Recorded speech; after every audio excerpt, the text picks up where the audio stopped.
హుస్నాబాద్ నియోజకవర్గంలో కూడా ఈరోజు అన్ని మండలాల్లో కూడా రైతు ధర్నా రైతులకు సపోర్ట్ చేస్తూ మరి ఇవాళ ప్రభుత్వం ఇచ్చిన హామీలు నిలబెట్టుకుంటలేదు కాబట్టి రైతు పక్షాన బీఆర్ఎస్ పార్టీ ధర్నా కార్యక్రమం చేపట్టిన సంగతి కూడా మీ అందరికీ తెలియజేస్తున్నాం. గౌరవ మా అధ్యక్షులు కేసీఆర్ గారు అదేవిధంగా వర్కింగ్ ప్రెసిడెంట్ కేటీఆర్ గారి ఆదేశం మేరకు మరి ఈరోజు యావత్ తెలంగాణ అంతా కూడా ప్రత్యేకంగా హుస్నాబాద్ నియోజకవర్గంలో అన్ని మండలాల్లో కూడా ఈరోజు ధర్నా కార్యక్రమం చేసుకోవడం జరుగుతున్నది. 2-3 విషయాలు మేము ఖచ్చితంగా కూడా స్పష్టీకరణ ప్రభుత్వం నుంచి వెళ్ళి అడుగుతున్నాం అని చెప్పి తెలియజేస్తున్నాం. మీకు ఒక విషయం, ప్రభుత్వం ఎప్పుడైతే ఎన్నికల్లో హామీ ఇచ్చిందో ఆ హామీలను మాత్రమే అమలు చేయమంటుంది తప్ప వేరే మేమేం మాట్లాడలేము. మీరు ఏమన్నారు, 9th డిసెంబర్ రోజు 2 లక్షల రూపాయల రుణమాఫీ రైతాంగానికి చేస్తాము అని చెప్పి మాట్లాడడం జరిగింది. మరి ఈరోజు ఒకసారి కనుక మనం లెక్క చూసుకున్నదంటే ఆ రోజు 40,000 కోట్ల 1,000 కోట్ల రూపాయలు మాత్రమే అని మాట్లాడినరు. బడ్జెట్ లోపల 24,000 కోట్లు మాత్రమే పెట్టడం జరిగింది.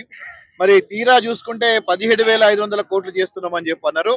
మరి నిన్న డిప్యూటీ సీఎం గారు ఫైనాన్స్ మినిస్టర్ గారు ఇచ్చిన స్టేట్మెంట్ ప్రకారంగా కేవలం 7,500 రూపాయలు మాత్రమే రుణమాఫీ చేస్తామని చెప్పి చెప్పడం జరిగింది.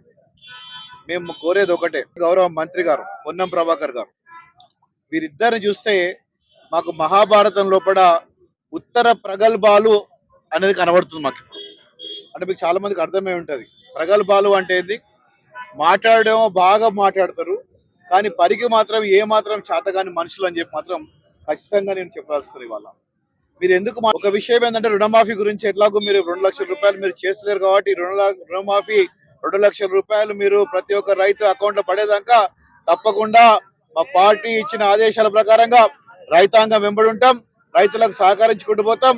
ఎప్పుడంటే అప్పుడు ధర్నా చేసి వారికి సపోర్ట్ చేసుకుంటూ 2 లక్షల రూపాయలు ఖచ్చితంగా కట్టేసినట్టు ప్రభుత్వాన్ని ఒత్తిడి చేస్తామని చెప్పి కూడా మీ అందరికీ తెలియజేస్తుంది.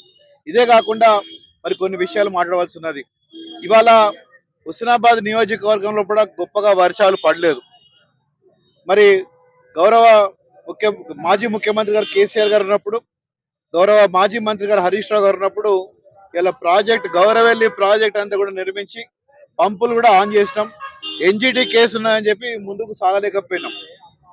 ఇవాళ మంత్రి గారు అయినరు పొన్నం ప్రభాకర్ గారు, రాష్ట్ర మంత్రి. ఇవాళ వారు ఏది దలుచుకుంటే అది ఖచ్చితంగా పని జరుగుతుంది. ఇవాళ మేము కోరేది ఒకటే, ఇవాళ మీరు ఏది ఎన్జిటి ఉన్నా ఏది ఉన్నా కానీ తప్పకుండా మీరు వాటికి సరి అయిన స్ఫూర్తితోని సరి అయిన మనసుతోని హుస్నాబాద్ నియోజకవర్గ ప్రజల మీద ప్రేమ పెంచుకొని ఆ యొక్క ప్రాజెక్టు ఆ ఎన్జిటి కేసును కూడా ఎత్తివేసి మరి ప్రాజెక్టు ఆన్ చేసి ఆ ప్రాజెక్ట్ లో నీళ్లు నింపేది ఉంటే కనీసం భూగర్భ జలాలన్నా పెరుగుతాయి ఈ ప్రాంతంలో కూడా.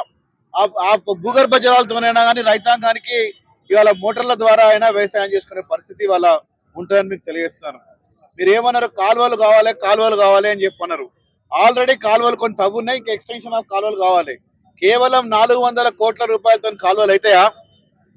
జరుగుతాయా? పని అవుతుందా? మరి ఎందుకు మీరు పెండింగ్ పెడుతున్నారని చెప్పి అడుగుతున్నాం. ఇవాళ మీరు నీళ్లు నింపి చూపించండి. నిజంగానే మీరు చాలా గొప్ప మంత్రి కనుక ఏది ఉంటే, నిజంగానే మీరు కనుక పేరు పోసిన మంత్రి కనుక ఏది ఉంటే, మీ మాటే కనుక రేవంత్ రెడ్డి గారు కనుక వినేది ఉంటే, మీరు నిజంగానే చాలా గొప్ప వ్యక్తి కనుక ఏది ఉంటే వారం రోజుల లోపల ఈ నెల ఆఖరు లోపల మీరు గౌరవెల్లి ప్రాజెక్ట్ లోపల నీళ్లు వదలాలి అని చెప్పి మేము కోరుతున్నాం. విడుమానలో నిలుచుకొచ్చింది కదా, ఆడికెళ్ళి గేట్లు వేస్తే ఇక్కడ దాకా వస్తుంది నీళ్లు. ఇక్కడ మోటార్ ఆన్ చేసిన మాత్రమే ఉంటుంది. ఇక్కడ మీరు మోటార్ ఆన్ చేయండి. మీరు నిజంగానే మేము చాలా గొప్పగా చేస్తున్నా అని చెప్పి అంటున్నారు కదా, మీరు చేయండి, ఆ పని చేయండి. అది కూడా చేసి గొప్పగా అండి. మేము వదలట్లే, మేము మీ గురించే, మీ మంచి గురించే మాడుతున్నాం. మేము చెడు గురించి మాడుతున్నాం, రైతాంగ పక్షాన మాడుతున్నాం మేము. అలా